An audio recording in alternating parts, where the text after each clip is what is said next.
I bought the first one for 40 quid and I loved it. There, it's all out in the open. I might as well have said that I like to listen to Nickelback and drink children's tears, because according to the collective consciousness of the gaming world, Titanfall was a titanic failure.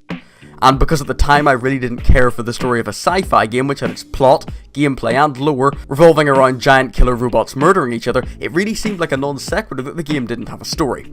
Don't get me wrong folks, it was a mess in more ways than one, but the core gameplay was there.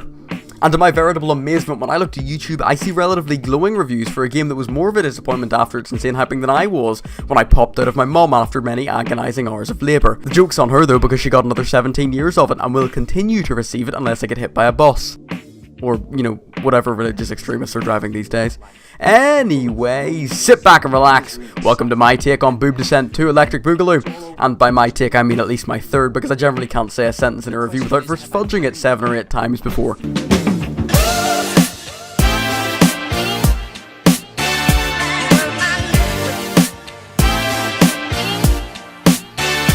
The main crowd pleaser about this game is the fact that it has a single player campaign, which is 100% definitely what people hand over their money for when they buy a first person shooter. And recently they added a new game mode called Frontier Defense, and they didn't even charge me for it. I would ask Activision to take notes, but unfortunately they can't by virtue of the fact that they no longer have functioning brain stems. I've found that in multiplayer the end user gets their money's worth, as it's the bit where you sink the majority of your time into, and in single player Respawn demonstrates their various tweaks to the source engine, and jumps on the grave of Valve's creativity by practically yelling that this is the closest thing you'll ever be getting to Half-Life 2 Episode 3.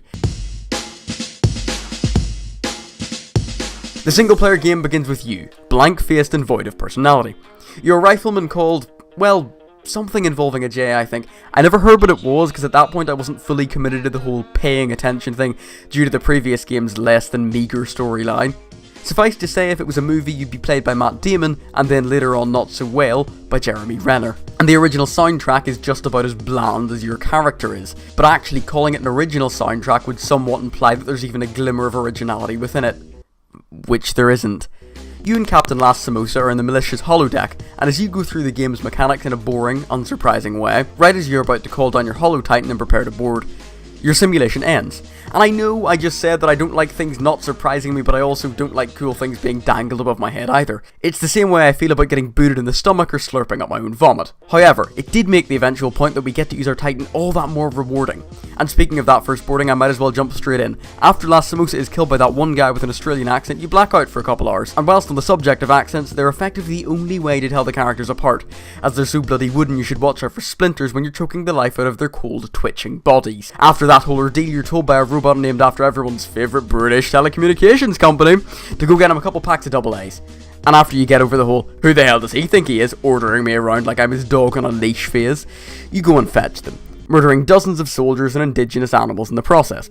Whilst on the subject of murdering things, which makes up a good 75% of this game, the other 25% is the militia commander's eyebrow makeup. The game's mechanics are effectively the same as the previous ones, except there are more guns and more ways to use them. Plus the levels have been designed excellently, with each of them, some more than others, introducing a new gameplay mechanic, whether it be electricity charging, construction site navigation, or full-blown time travel. Every level, whilst they all pretty much take place in an industrial complex, or a bombed out version of the same industrial complex, is individual in its own right, mainly due to the fact that the majority of the special mechanics that I mentioned earlier aren't just extra little things that you can use if you feel like it, but actually tools in your arsenal that you must use to advance through the level.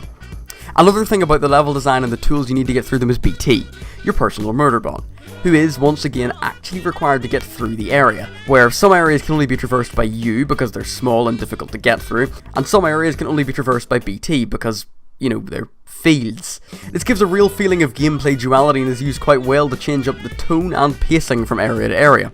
However, I noticed that in almost every review of Titanfall that I read, it mentioned the wonderful relationship between BT and Jeremy Renner. And quite frankly, when I was playing through, I never really noticed anything like that. Now this could be due to the fact that I have no proper writing experience, so I'm missing the finer nuances, or because I've had less proper acting jobs than I have fingers on my feet.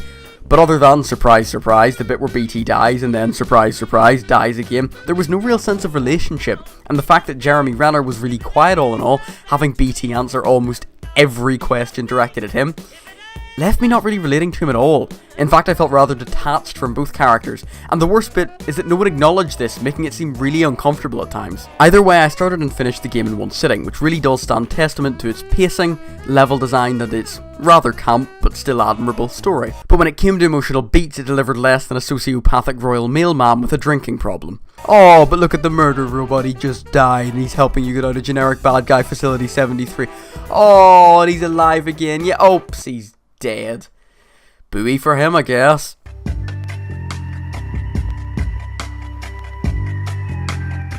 So I've approached the multiplayer portion of this review about 7 or 8 times at this point. Throughout every attempt that I've tried, though, I've come back to 2 main things: level design and progression. Not only has Respawn looked at feedback from the previous game, whether it was about their awful progression system, lack of proper customization and abilities, or this stupid thing, but they've also learned what worked about the last game's level design and mechanics and improved upon it to the extent where I can quite confidently say that they're the best within the industry. And yeah, I don't have a huge community or any kind of influence, and what I just said has no real weighting over the gaming world in general, but I really do hope that that means something to the 400 or so people watching this. Anyhow, the realism of the map takes a back seat, and when you look at the shipping yard map or the business centre map, they don't really look believable at all like they would in a game like Battlefield or Call of Duty. But the positive trade-off is that the game really allows you to take advantage of its insanely solid feeling movement mechanics in whatever way you choose. If we look at another game such as Infinite Wankstain, its maps don't really encourage you to use the admittedly enjoyable but very Titanfall-esque mechanics. Instead, everything looks great and very, very believable but doesn't really play out as well.